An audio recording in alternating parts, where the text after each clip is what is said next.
শ্বশুরবাড়িতে একদমই ভালো বউ হতে যাবেন না, না হলে আমার মতন পস্তাতে হবে। ভালো বউ হতে গিয়ে খারাপ বউ হয়েছি।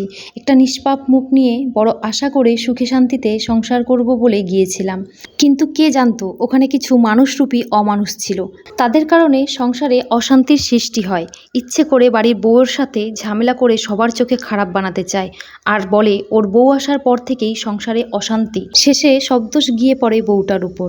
একটা মেয়ে কতটা যন্ত্রণায় কষ্টে থাকলে তার শখের জিনিসগুলোকে রেখে চলে আসতে বাধ্য হয়, সেটা শুধু ওই মেয়েটাই জানে। আজ প্রায় দীর্ঘ 5 বছর পর সেগুলোকে সামনে থেকে দেখছি। কত প্রিয় জিনিস নষ্ট হয়ে গেছে, কত সাধের শাড়ি, জামা, ব্লাউজ আজ আর হবে না, সেগুলোকে ফেলে দিতে হবে।